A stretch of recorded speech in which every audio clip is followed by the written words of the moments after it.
Halo semuanya, terima kasih telah mengklik video ini dan selamat menonton. Gimana kabar kalian hari ini? Semoga kabarnya masih baik-baik saja. Diberikan kesehatan, dilancarkan rezekinya, dan dimudahkan segala urusan-urusannya. Oke, jadi pada video kali ini, kita akan melanjutkan pembahasan alur cerita dari manhwa yang berjudul Aku Ingin Menjadi Seorang Penjahat, atau judul aslinya, Decided to be a Villain.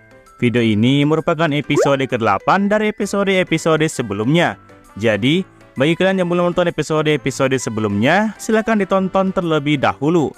Kalian bisa mengeceknya pada bagian kanan atas pada video ini. Oke, sebelum masuk ke dalam alur ceritanya, seperti biasa, jangan lupa untuk menyiapkan cemilan ataupun minuman di dekat kalian. Dan kalau semuanya sudah santuy, yuk langsung saja kita lanjutkan pembahasan alur ceritanya. Dan seperti biasa, intro.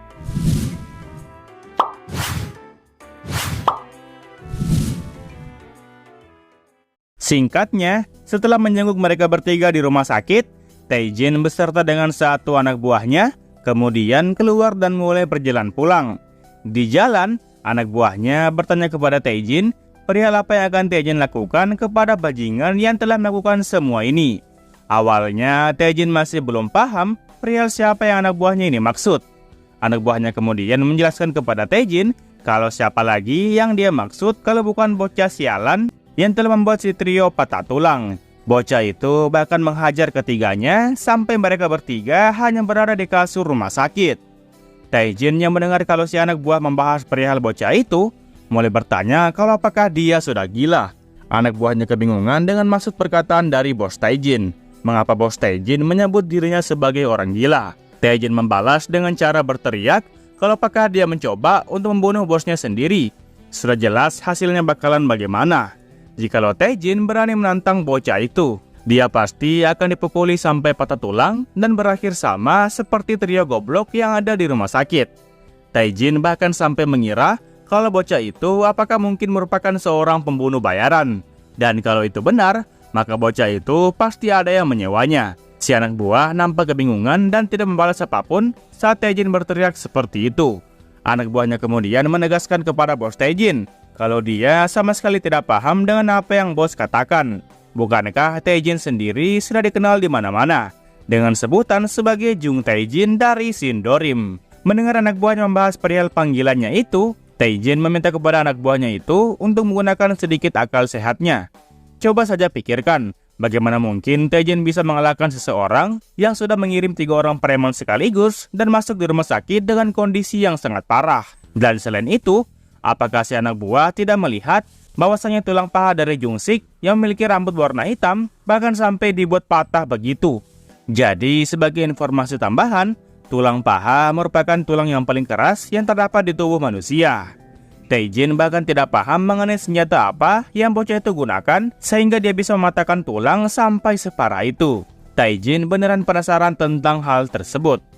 Setelah mendengarkan penjelasan dari Tae-jin, anak buahnya pun kini menjadi sedikit paham. Dia perlahan membenarkan apa yang bos Tae-jin katakan. Tae-jin kembali melanjutkan kalau apakah mungkin bocah sialan ini merupakan manusia super atau semacamnya. Mendengar kalau bos Tae-jin menyebut bocah itu sebagai seorang manusia super, membuat anak buahnya tertawa sebentar. Dia yakin kalau itu sangatlah tidak mungkin. Tae-jin kembali melanjutkan lagi. Lagi pula, jika dia sampai terlibat langsung dengan bocah OP itu, maka yang dia dapatkan hanyalah penyesalan dan juga luka yang susah buat disembuhkan. Nah, di saat Tae-jin dan anak buahnya saling mengobrol itu, di sebelah kiri mereka kemudian ada seseorang yang memanggil dan menyebut nama lengkap dari Tae-jin. Tae-jin yang melirik ke arah orang tersebut, seketika langsung gemetaran. Dia berkata dengan pelan dan menyebut kata Cho. Rupanya yang menghampirinya itu adalah Kak Chong Jong-soo. Jong-soo bertanya kepada Tae-jin perihal apa yang Tae-jin lakukan di malam dan di tempat seperti ini. Jadi Chong Jong-soo ini berasal dari sekolah SMA Yeongsan yang telah menduduki kelas 3 SMA. Dan dia merupakan petingginya dari para pemalak yang namanya ditakuti di satu sekolah. Dia dikenal dengan nama khasnya yaitu Chong Jong-soo.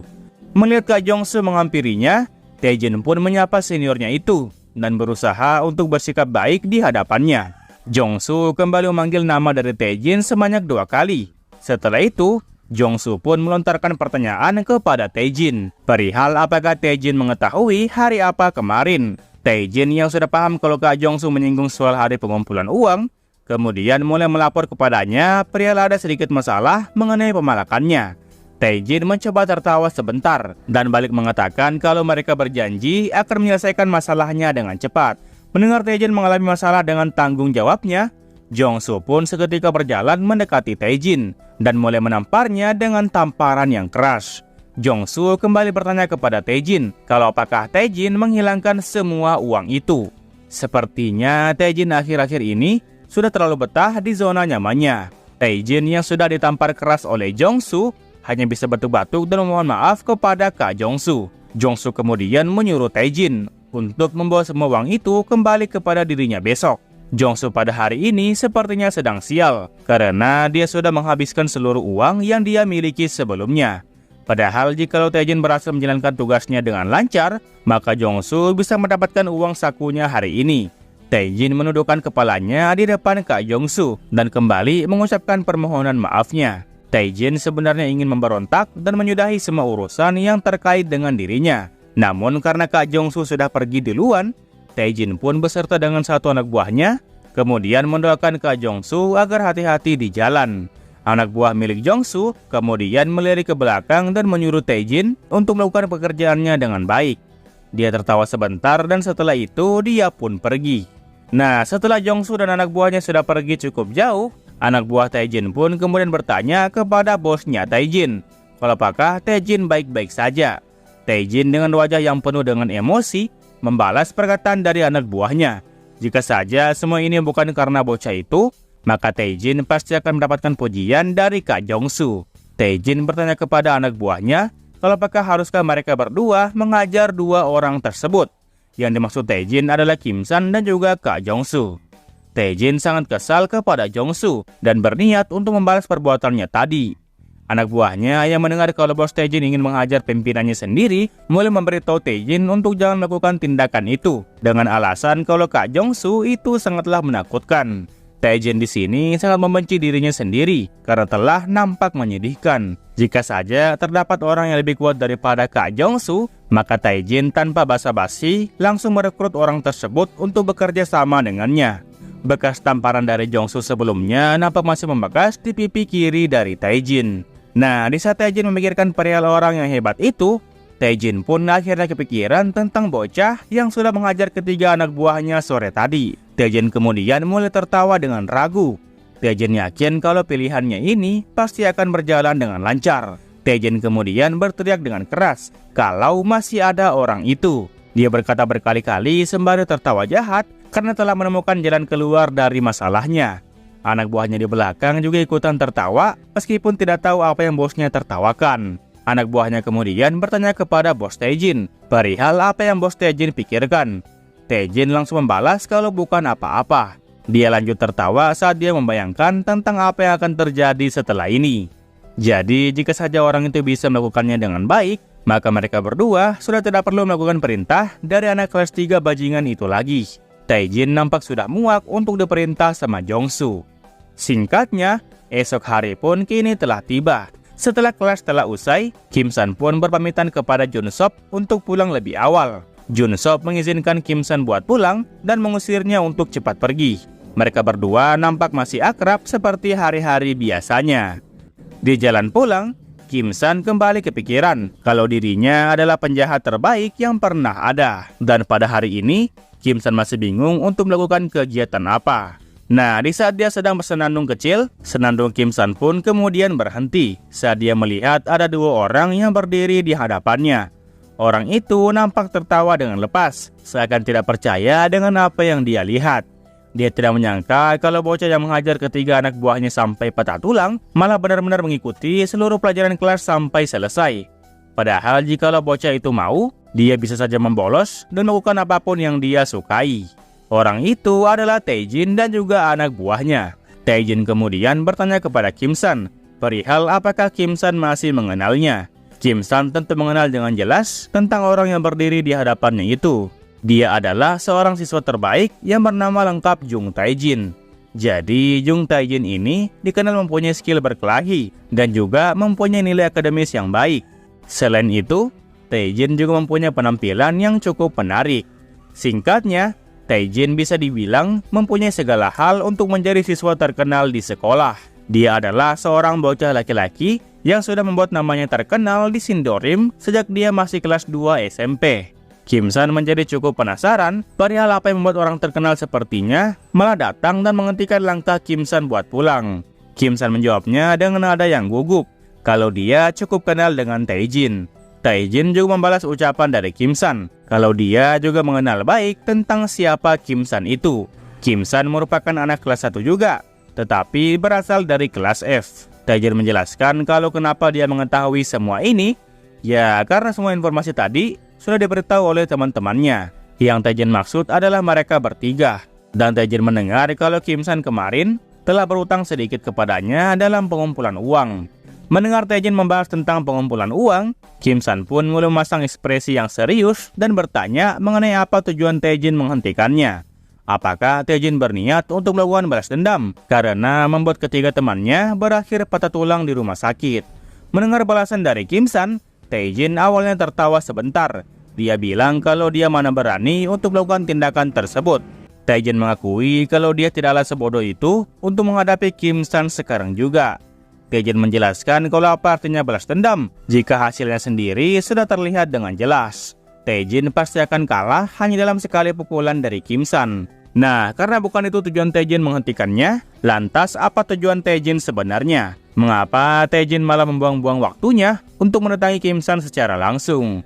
Tae-jin nampak cukup kecewa saat mengetahui kalau Kim San rupanya mempunyai kepribadian yang terburu-buru. Ya, bagaimanapun juga, Tae-jin pasti akan menjelaskan tujuannya. Tae-jin akan berhenti berbasa-basi dan akan menjelaskan tujuannya sekarang juga. Tae-jin dengan tatapan mata yang serius, kemudian mulai mengajak Kim San kalau bagaimana jika mereka berdua bekerja sama. Mereka berdua akan bekerja sama untuk mengambil alih SMA Yongsan. Kim San dengan cepat membalas tawaran dari Tae-jin kalau dia tidak mau. Dan Kim San berpamitan kepada Tae-jin untuk balik dulu. Tae-jin yang langsung ditolak mentah-mentah seperti itu, seketika berteriak keheranan. Tae-jin meminta kepada Kim San untuk menunggu sebentar. Kim San sebaiknya tidak perlu untuk mengambil keputusan terlalu cepat. Bukankah tawaran dari Tae-jin ini bukanlah merupakan tawaran yang buruk? Kim San dimintai oleh Tae-jin untuk berpikir ulang dan membayangkan hal baik jika Kim San benar-benar melakukan aliansi dengannya. Kim San kembali berpikir ulang dan dia nampak diam sebentar. Namun setelah itu, Kim San kembali membalikkan badannya dan berjalan menjauh dari Tae-jin. Tae-jin kembali memberitahu Kim San kalau sesuatu yang Kim San dapatkan nanti bisa berupa ketenaran dan juga keuntungan yang banyak. Kim San juga akan diikuti oleh banyak orang di sekolah. Namun sebelum ucapan dari Tae-jin selesai, Kim San langsung membalas kalau dia sama sekali tidak tertarik dengan hal yang begituan. Tae-jin berusaha mati-matian untuk mencari kata yang pas agar Kim San bisa tertarik untuk menerima tawarannya. Tae-jin kemudian mengeluarkan kata uang. Jadi jikalau Kim San bekerja sama dengan dia, maka Kim San akan dijamin bakal mempunyai banyak uang. Mendengar Tae-jin menawarkan uang yang banyak, Kim San pun seketika berhenti melangkah dan kembali memikirkan tawaran dari Tae-jin. Menurut pemikiran dari Kim San, mendapatkan uang merupakan syarat pertama agar dia bisa menjadi penjahat yang sebenarnya. Kim San kembali berbalik menghadap ke arah Tae-jin sembari memikirkan keuntungan apa yang akan Kim San dapatkan. Jika saja Kim San mengambil tawaran ini, maka Kim San pasti tidak perlu lagi untuk berkeliaran di gang-gang sempit pada malam hari. Tetapi yang masih mengganjal di pikiran Kim San, apakah tawarannya ini tidak menjadi masalah buat kedepannya. Tae-jin di lain sisi nampak sangat senang saat Kim San mulai tertarik dengan tawaran yang telah dia berikan. Tae-jin menawarkan Kim San untuk berpindah tempat agar pembicaraan ini bisa lebih serius dan juga lebih mendalam. Kim San di dalam hati sebenarnya juga nganggur dan bingung mau ngapain pada hari ini. Jadi Kim San berpikiran untuk ikut saja dengan mereka. Singkatnya, mereka pun kini sudah tiba di sebuah kafe yang bernama Angel in Earth Coffee. Di sana mereka membahas lebih lanjut perihal tawaran dari Tae-jin yang ingin bekerja sama dengan Kim San. Tae-jin meminta pendapat Kim San perihal tawarannya ini. Apakah Kim San setuju atau malah sebaliknya? Bukankah tawaran yang telah dia berikan ini merupakan tawaran yang cukup bagus? Rencana dari Tae-jin sendiri adalah untuk mengambil alih kepemimpinan yang berada di SMA Yongsan. Kim San dengan wajah yang ragu, kemudian balik berkata, jikalau menurut Tae-jin itu adalah rencana yang bagus, maka Tae-jin bebas untuk melakukan rencana tersebut. Jujur, tawaran yang diberikan oleh Tae-jin ini cukup sulit untuk dilakukan oleh Kim San, yang merupakan seorang dengan sifat introvert. Kim San balik bertanya kepada Tae-jin perihal kenapa Tae-jin malah memberikan tawaran ini kepadanya. Tae-jin membalas kalau bukankah itu sudah jelas kalau Tae-jin tentu tidaklah sekuat Kim San dalam adu kekuatan. Kim San bahkan sampai bisa mematahkan tulang paha yang dikenal merupakan tulang terkeras dari tulang manusia. Kim San balik menanyakan alasannya. Bukankah Tae-jin juga dikenal kuat dan suka berkelahi dengan preman yang lain? Tae-jin meminta kepada Kim San untuk berhenti memujinya. Apakah Kim San berpikir kalau kekuatan Tae-jin yang sekarang bisa sebanding dengan punyanya Kim San? Di lain sisi, Kim San pun juga merasa tidak senang karena terlalu dipuji oleh Tae-jin. Kim San balik bertanya kepada Tae-jin kalau apakah Tae-jin tahu betul mengenai seberapa kuat dirinya sebenarnya. Tae-jin di sini mencoba untuk menebak pertanyaan dari Kim San. Menurut Tae-jin, kekuatan Kim San itu sudah dia anggap sebagai kekuatan dari seorang manusia super. Dan Tae-jin menanyakan kalau apakah tebakannya ini sudah benar atau tidak. Kim San yang sedang minum kopi di gelasnya langsung terkejut saat dia mendengar tebakan langsung dari Tae-jin. Tae-jin kemudian berteriak kalau dia sudah menduga bahwa tebakannya sudah benar. Lagian mana mungkin ada orang normal yang bisa melakukan tindakan mustahil seperti itu. Kim San hanya terdiam sesaat setelah mendengarkan fakta yang dilontarkan oleh Tae-jin. Tae-jin merasa kalau semua hal ini sepertinya sangatlah luar biasa. Dia balik bertanya kepada Kim San mengenai mengapa Kim San malah menyembunyikan jati dirinya selama ini. Kim San mencoba menjawabnya tetapi tidak jadi. Kim San kemudian mulai masuk ke dalam topik lagi. Kim San mengakui kalau rencana dari Tae-jin itu sebenarnya cukup disukai oleh Kim San. Namun sebelum melaksanakan rencana ini, Kim San ingin menegaskan sesuatu hal lagi kepada Tae-jin. Kim San menegaskan kalau dia sendiri tidak akan mendengarkan perintah dari siapapun. Kim San akan melakukan tindakan apapun yang Kim San sukai. Mendengar Kim San berkata seperti itu, membuat anak buah dari Tae-jin menyebut Kim San sebagai anak yang brengsek. Apakah Kim San tidak sadar dengan posisinya saat ini? Dia bertanya kepada Kim San kalau apakah Kim San berpikir kalau mereka berdua cukup lemah untuk menghadapi Kim San. Ya, ini merupakan sebuah perkataan bodoh tanpa disaring terlebih dahulu. Dan anehnya, Kim San malah takut saat dia dibentak seperti itu oleh anak buahnya Tae-jin. Tae-jin yang mendengar anak buahnya berani membentak Kim San, kemudian menyuruh anak buahnya itu untuk menjaga omongannya. Apakah dia berpikir kalau dia bisa mengalahkan orang kuat seperti Kim San yang saat ini ada di hadapannya? Anak buahnya kemudian meminta maaf karena telah berlaku kasar tanpa izin dari bos. Di lain sisi, Kim San rupanya juga sadar kalau kebiasaan buruknya tadi malah keluar. Dia kebingungan perihal mengapa dia malah jadi takut, padahal dia nyatanya lebih kuat daripada mereka berdua. Singkatnya, setelah melalui beberapa pembicaraan, Tae-jin pun mengizinkan Kim San untuk melakukan apapun yang Kim San inginkan. Itu karena Kim San sendiri merupakan orang yang terbaik. Jadi dengan ini, apakah artinya mereka berdua bisa mulai bekerja sama mulai dari sekarang? Kim San menerima tawaran ini, karena bagaimanapun juga, Kim San tidak memiliki alasan lain untuk bisa menolaknya. Tetapi soal ucapan Tae-jin sebelumnya yang menyinggung kalau Kim San merupakan orang yang terbaik, sebaiknya Tae-jin berhenti berkata seperti itu. Nah, karena kesepakatan telah terbentuk, mereka berdua pun mulai berjabat tangan dan berjanji untuk melakukan semua hal dengan baik. Mereka berdua kini berada di pihak yang sama. Kim San hanya mengangguk dan dia berkata oke. Sebenarnya Kim San merasa malu apabila dirinya mudah dikenali oleh banyak orang nantinya. Tetapi karena Kim San akan mendapatkan uang yang banyak dengan mudah, jadi lebih baik Kim San mencobanya terlebih dahulu. Kim San berharap kalau semua ini akan berakhir dengan baik. Kim San sebenarnya cukup ragu dengan pilihan yang telah dia buat. Oke lah, mungkin sekian alur cerita manhwa kali ini. Jangan lupa untuk meninggalkan jejak di video ini berupa komentar dan juga like-nya. Oke, terakhir nama gua Rusdi. Sampai jumpa di video berikutnya. Assalamualaikum.